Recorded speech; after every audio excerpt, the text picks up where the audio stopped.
दीपक बैज बड़े खिलाड़ी निकले।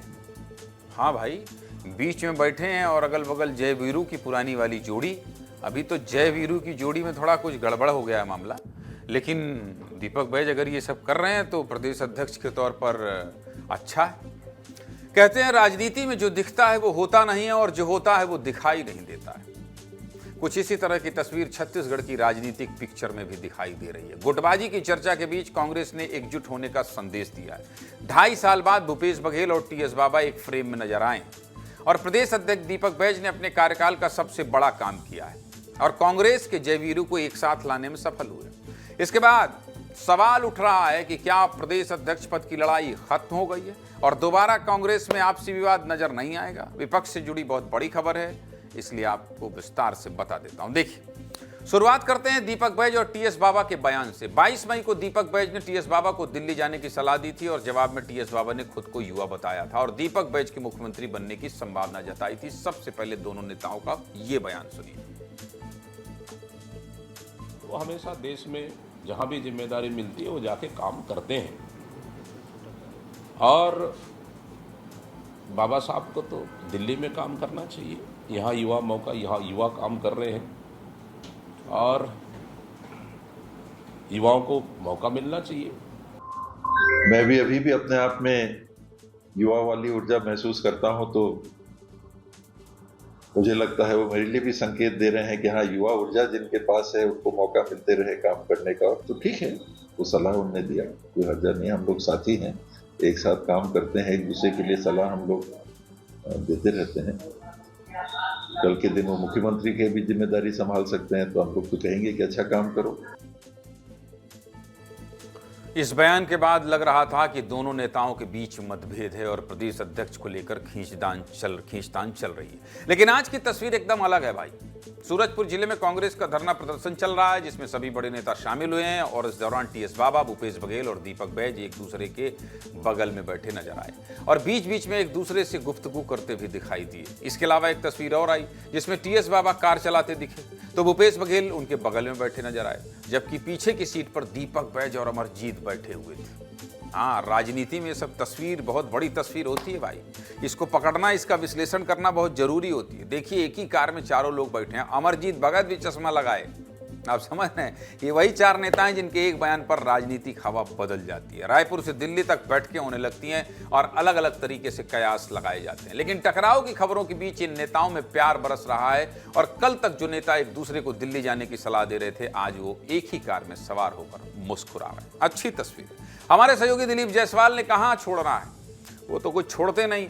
दिलीप जायसवाल ने पीसीसी चीफ दीपक बैज और टीएस सिंहदेव से बातचीत कर ली। इस दौरान पीसीसी चीफ दीपक बैज ने कहा कि सभी नेता एकजुट होकर काम कर रहे हैं। दूसरी तरफ टीएस बाबा ने एक बार फिर दीपक बैज को मुख्यमंत्री बनाने की बात दोहरा दी। दिलीप जायसवाल की एक राजनीतिक सूझबूझ और बहुत शातिर और चालाक रिपोर्टर वाली रिपोर्ट दिखा देते हैं। देखिए,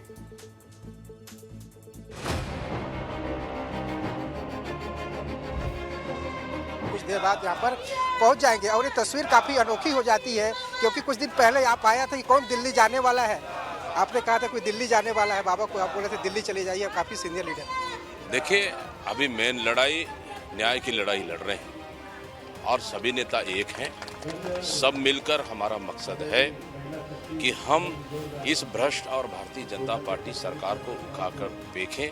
इसके लिए हम लोग लगातार एकजुटता से मिलकर काम कर रहे हैं। टीएस बाबा का हमेशा आशीर्वाद रहा है हमारे साथ, आगे भी आशीर्वाद है, हमेशा मार्गदर्शन मिला है और सवाल ही नहीं, हर छोटी और बड़ी बात को लेकर हमेशा हम लोग चाहे बैठ के हो या फोन के माध्यम से हम लोग हमेशा चर्चा करते रहे हैं।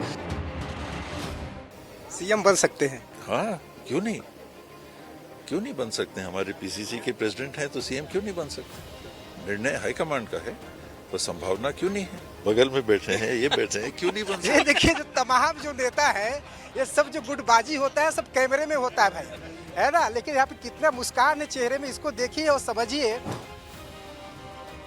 ये जो हाथ मिल रहे हैं, इसको देखकर आप समझ सकते हैं कि ये जो राजनीति है ये गजब चीज होती है। और इस तस्वीर, काफी अनोखी तस्वीर आपको मैं दिखा रहा हूँ। दीपक बैज और टीएस बाबा का हाथ आप दिखाइए, एक साथ जय वीरू की जोड़ी की तरह दिखाई दे रही है।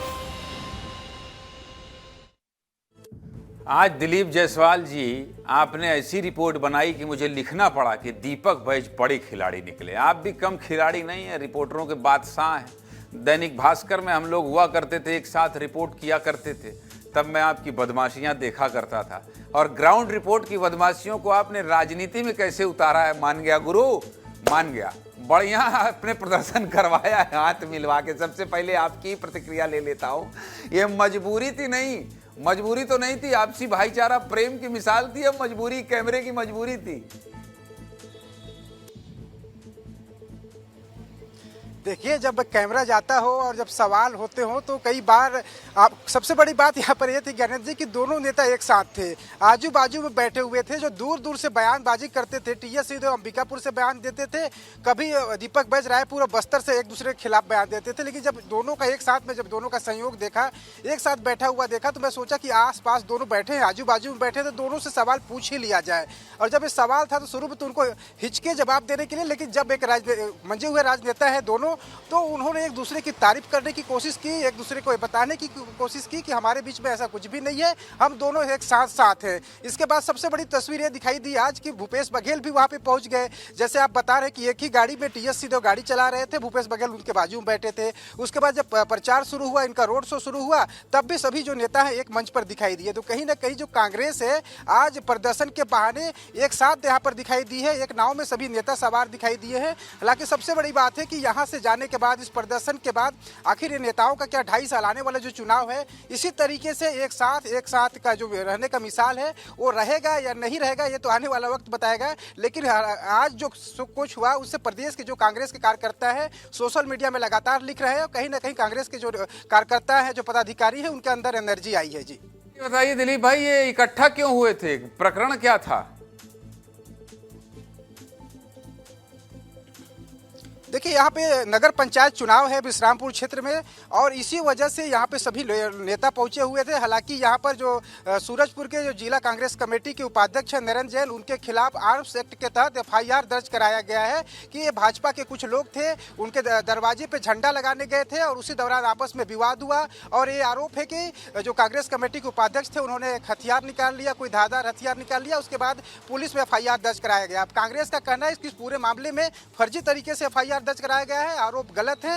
इन जो FIR दर्ज किया गया है आर्म्स एक्ट के तहत, पुलिस उसको वापस ले, और अगर वापस नहीं लिया जाता है तो आने वाले दिनों में इसी तरीके से प्रदर्शन किया जाएगा। तो कुल मिलाकर प्रदर्शन इसलिए हो रहा है कि जो FIR हुआ है उसको रद्द करने की कांग्रेस की टीम के द्वारा समझ गया। लेकिन मृगेन जी, तस्वीर तो बड़ी ताकतवर है।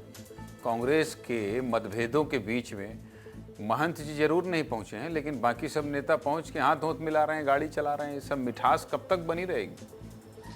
देखिए, तस्वीर ताकतवर है। और आपने जो बीजी दिया, जो हेडलाइन दी कि दीपक बैज बड़े खिलाड़ी हैं, आज पहली बार 3 साल के कार्यकाल में ऐसा नजर आया कि दीपक बैज सच में कांग्रेस के प्रदेश अध्यक्ष हैं। उन्होंने एक छोटे से मुद्दे को इतना बड़ा बनाया और वहां सभी नेताओं को बुला लिया।